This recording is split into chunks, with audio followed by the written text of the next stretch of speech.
મિત્રો આપણે આવી ગયા છીએ કચ્છના સુપ્રસિદ્ધ એવા નારાયણ સરોવરે. આપણે સૌથી પહેલાં તમને નારાયણ સરોવરના દર્શન કરાવશું અને મહાદેવના પણ મિત્રો તમને દર્શન કરાવશું અને શું આ નારાયણ સરોવરનો ઇતિહાસ છે તે પણ આપણે તમને આ વિડીયોમાં જણાવશું. તો મિત્રો વિડીયોમાં જોડાયેલા રહેજો. જો આપણે છે અત્યારે નારાયણ સરોવરના પવિત્ર તીર્થધામ નારાયણ સરોવર અને ત્રિકમ રાયજીનું મુખ્ય મંદિર તમે જોઈ શકો છો અહીંયા. અને આ છે નારાયણ સરોવરના કોટગઢની દિવાલ તમે જોઈ શકો છો. અહીંયા પણ સરસ મજાનું પાર્કિંગ છે. તો આપણે સૌથી પહેલાં મિત્રો જો આ ત્રિકમરાયજી મંદિરના મુખ્ય મંદિરના દર્શન કરાવશું ને પછી નારાયણ સરોવર તરફ આગળ જશું. જ્યાં છે મુખ્ય રસ્તો નારાયણ સરોવર તરફ જવાનો. અને સામે તમે જોઈ રહ્યા છો જો નારાયણ સરોવર તરફ જવાનો રસ્તો એમ લખેલું છે. અને સૌથી પહેલાં આપણે ત્રિકમરાયજીના દર્શન કરાવશું, મહાદેવના પણ સરસ મજાના દર્શન કરાવશું. જો આવી રીતે મિત્રો કાંઈક અહીંયા પ્રવેશ દ્વાર છે, અહીંયા તમે જોઈ શકો છો. જો અતિ પ્રાચીન મંદિર મિત્રો તમે અહીંયા નિહાળી રહ્યા છો. તો આપણે ત્યાં પણ જશું અને અંદર પણ તમને સરસ મજાના દર્શન કરાવશું. તો મિત્રો વિડીયોમાં જોડાયેલા રહેજો. જો સામે આપણે જે નિહાળી રહ્યા છીએ ત્રિકમરાયજીનું મંદિર છે. મિત્રો તમે જોઈ રહ્યા છો જો અત્યારે ત્રિકમરાયજીનું મંદિર છે. આ મુખ્ય મંદિર છે. જો અહીંયા લખેલું પણ છે અને આ બાજુથી તેમનો પ્રવેશ દ્વાર છે. તો તે પણ આપણે આગળ જશું ને તમને દેખાડશું. જો આવી રીતે મિત્રો જો સરસ મજાનું મિત્રો જો મંદિરનું પટાંગણ છે. અહીંયા લખેલું છે મિત્રો જો નારાયણ સરોવર જાગીર આંતરિક વહીવટની ઓફિસ છે. અને સરસ મજાના મિત્રો જો અહીંયા મંદિર આપણને આ પરિસરમાં જોવા મળે છે. અત્યારે જોઈ શકો છો બપોરનો સમય છે અને સૌથી પૌરાણિક એવું આ તીર્થધામ છે નારાયણ સરોવરનું. જોઈ શકો છો મિત્રો આ ત્રિકમરાયજીનું મંદિર છે. અત્યારે બપોરનો સમય છે એટલે અત્યારે દર્શનનો સમય પૂરો થઈ ગયો છે. એટલે આપણે અંદરથી તો તમને આજે દર્શન નહીં કરાવી શકીએ કારણ કે આપણે થોડા મોડા પહોંચ્યા છીએ અહીંયા. તો તમે પણ અહીંથી મિત્રો બહારથી દર્શન કરી લેજો. આ બાજુ પણ મિત્રો જો ઘણા મંદિર છે. તો અત્યારે તો દર્શન આપણે તમને નહીં કરાવી શકીએ પણ આપણે સીધા જશું આપણે નારાયણ સરોવર તરફ. જો આ બાજુથી નાનો એવો રસ્તો છે નારાયણ સરોવર તરફ જવાનો. જો અહીંયા પણ લખેલું છે મિત્રો જો નારાયણ સરોવર. મિત્રો આ છે જો નારાયણ સરોવર તરફ જવાનો રસ્તો.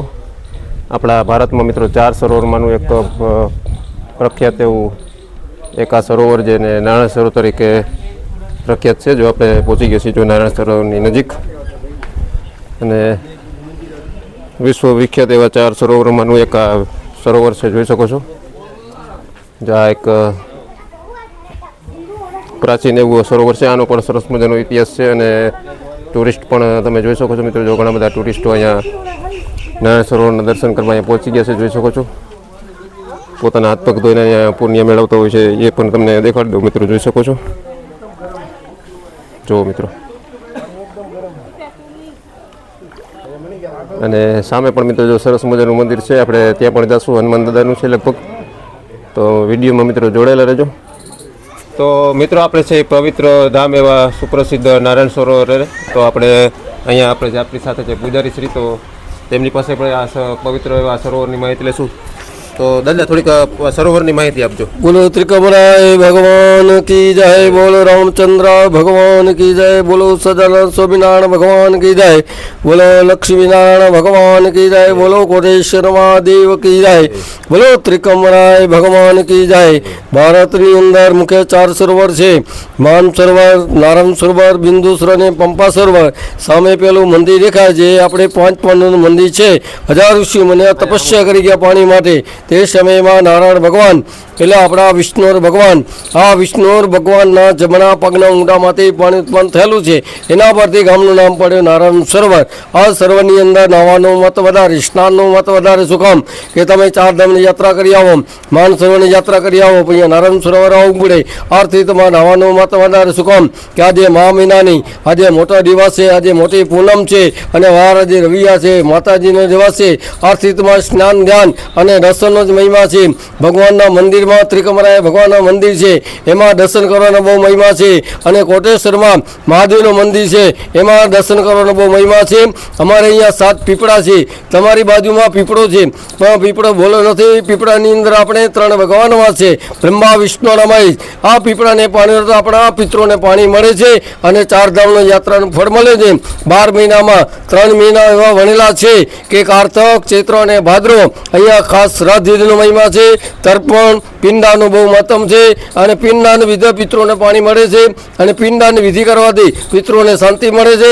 બોલો નારાયણ ભગવાન કી જાય, બોલો કોટેશ્વર મહાદેવ કી જાય, ત્રિકમરાય ભગવાન કી જાય, રામચંદ્ર ભગવાન કી જાય, સજ્જન સ્વામિનારાયણ ભગવાન કી જાય, લક્ષ્મી નારાયણ ભગવાન કી જાય, બોલો કોટેશ્વર મહાદેવ કી જાય. તો આ સરોવર છે ભારતની અંદર આપણા 4 સરોવર મુખ્ય છે. માન સરોવર એ કૈલાસમાં આવે, કૈલાસમાં આવે, પંપા સરોવર કર્ણાટકમાં, કર્ણાટકમાં, હા હાચું. બિંદુ સરોવર ગુજરાત સિદ્ધપુરમાં, સિદ્ધપુર પાટણ, જ્યાં રાધા અને કૃષ્ણનું મિલન થયું પોતાના હા, હર્ષ હાચું, હાચું. હર્ષમાંથી જે આંખમાંથી જે બિંદુ પડ્યા હા, એમાંથી બિંદુ સરોવર થઈ ગયું. પણ એ બિંદુ સરોવર માતૃ ગયા છે, ત્યાં માતાશ્રીનો જ શ્રાદ્ધ થાય છે. બરાબર. અને ચોથું સરોવર આ નારાયણ સરોવર. નારાયણ સરોવર, બ્રહ્માજીના જે માનસ પુત્ર હતા સનક, સનકાદિત, સનતકુમાર અને સનાતન, એમના પૂર્વજોએ ખૂબ તપ કર્યું એમના પૂર્વજો માટે અહીંયા. બરાબર. એટલે બ્રહ્માજીએ પોતાના માયાથી મનથી ઉત્પન્ન કર્યા એમના પુત્રો 5ને. બરાબર. સનક, સનકાદિત અને સનતકુમારો. તે સામે મંદિર દેખાય છે એ 5 પાંડવોનું મંદિર છે. 5 પાંડવોનું મંદિર. એટલે ભગવાને માટે ખૂબ તપ કર્યું. એટલે ભગવાન એમના માથે પ્રસન્ન થયા અને એમને કીધું કે ભાઈ તમે આ માટે તપ કરો છો આટલું બધું, કે તમારો ભગવાન અંગૂઠો આ ભૂમિને સ્પર્શ કરો. એ કે અંગૂઠા સ્પર્શથી શું થશે? તમારો અંગૂઠો આ ભૂમિને સ્પર્શ થશે, એનામાંથી અંગૂઠામાંથી તમારું જળ નીકળશે, અમારા પૂર્વજનોને મોક્ષ મળશે.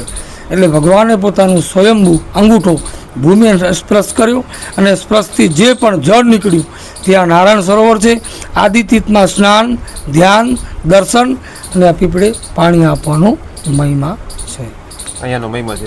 પણ ઘણા લોકો અહીંયા પોતે જે નારાયણ સરોવર આવતા હોય અને અસ્થિ વિસર્જન પણ કરતા હોય છે, તો તે પણ અહીંયા શું નિયમો છે એ પણ જણાવી હા, પણ અહીંયા નિયમો એ છે કે વેદોક્ત રીતે નારાયણ બલિ છે, પ્રેત બલિ છે, લીલો દ્વાર છે, તર્પણ વિધિ છે, અસ્થિ વિસર્જનની વિધિ છે. વિધિ વિધાન બધું અહીંયા થાય. પણ એ જે અસ્થિ તમે વાત કરો છો ભાઈ, પણ વસ્તી જે પણ વિધિ વિધાન બધું વસ્તીનું અહીંયા જ થાય. વિસર્જન કોટેશ્વર દરિયાની અંદર થાય છે, અહીંયા નથી થતું. અહીંયા સખત મનાય છે મિત્રો.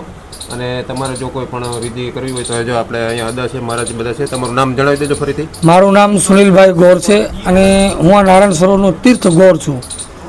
તો તમે લોકો ક્યાં ગામથી આવો છો? રાજકોટ. રાજકોટથી આવો. તમને ખરેખર મળ્યા અને આટલી માહિતી લીધી એ બદલ હું પણ તમારો ખરેખર ધન્યવાદ માનું છું. અને કોઈ પણ લોકો અહીંયા આવતા હોય ને કોઈને પણ એવી પિતૃઓની તર્પણની વિધિ કરાવી હોય તો આપણે અહીંયા કઈ વિધિ કરું છું તો આપણે દર્શકોને પણ જાણ કરી દેજો. અત્યાર સુધીમાં સમજી લો કે 3 મહિના આવે છે, કારતક, ચૈત્ર અને ભાદરવો. ભાદરવામાં ખાલી શ્રાદ્ધક વિધિ થાય. કારતક મહિનામાં પિતૃઓનો જેવી રીતે નારાયણ બલિ છે, પ્રેત બલિ છે, નીલ છે, નીલો દ્વાર છે, આ બધી વિધિ થાય. ને અત્યારમાં સમજી લો કે ખાલી સંકલ્પ કરાવી એમના પૂર્વજોને બધા પાણી આપે આની વિધિ અત્યારે આ છે. ચાલો. બરાબર. હા, બીજું કોઈ વિશેષ માહિતી? બસ બીજો કાંઈ નહીં. તો ખૂબ સરસ આપણને જો અહીંયા મહારાજે આપણને માહિતી આપી છે. મિત્રો તમે કચ્છ ફરવા આવતા હોય ને માતાના મઢ સુધી આવતા હોય તો કોટેશ્વર અને નારાયણ સરોવર જરૂર આવજો. વિશ્વનું પ્રાચીન એવું એક નારાયણ સરોવરનું અતિ સુંદર એવું તળાવ છે, સરોવર છે. તો ખૂબ ખૂબ ધન્યવાદ. હા, પાર્વતી પદે હર હર મહાદેવ.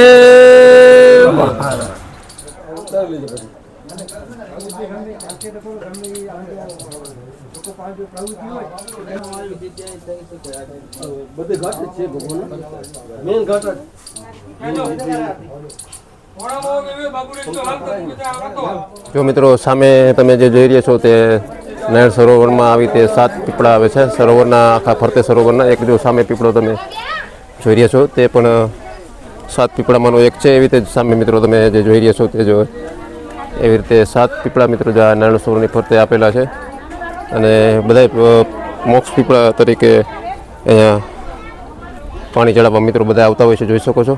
તો મિત્રો આપણે નારાયણ સરોવરના દર્શન કરીને આપણે જો આવી ગયા છીએ મિત્રો. જો અત્યારે જ્યાં સામે જે 5 પાંડવોનું મંદિર છે ત્યાં આપણે આવી ગયા છીએ અને તમને દેખાડી દઉં મિત્રો. જો સામે જે કિલ્લાની દિવાલ દેખાય છે ત્યાંથી એની બાજુમાં મિત્રો સીધો રસ્તો જો અહીંયાથી આવે છે. તમારે 5 પાંડવોના દર્શને આવવું હોય તો જો સીધો સામે રસ્તો છે અને ત્યાંથી તમે સીધા અંદર દર્શન કરવા જઈ શકો છો મિત્રો. જો આવી રીતે પગથિયા છે અને હજી પ્રાચીન એવું આ 5 પાંડવોનું મંદિર છે મિત્રો, જોઈ શકો છો. આપણા મોટા મોટા મહંતો અને ઋષિમુનિઓએ જે વર્ષો પહેલાં તપસ્યા કરી હતી એક એમાંનું આ એક સ્થાન છે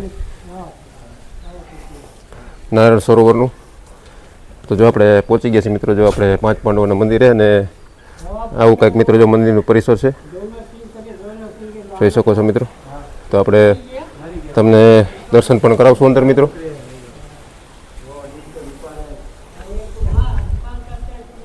તમે પણ મિત્રો જો દર્શન કરી લેજો સરસ મજાના. જય વિષ્ણુ ભગવાન. જો મિત્રો આપણને 5 પાંડવોના દર્શન પણ મિત્રો સરસ મજાના થઈ રહ્યા છે, જોઈ શકો છો તમે. તમે પણ દર્શન કરી લેજો.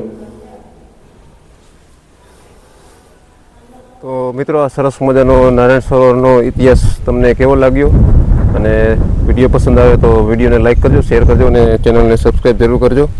તમે જો કચ્છ આવતા હોય અને દ્વારકા કચ્છ અને એવી યાત્રાઓમાં આવતા હોય તો તમે અહીંયા કચ્છમાં આવો તો નારાયણ સરોવર અને આગળ છે 2 કિલોમીટર બાજુમાં કોટેશ્વર મહાદેવ જરૂર આવજો. તો ફરીથી મળશું આપણે એક નવા વિડીયો સાથે. હર હર મહાદેવ મિત્રો.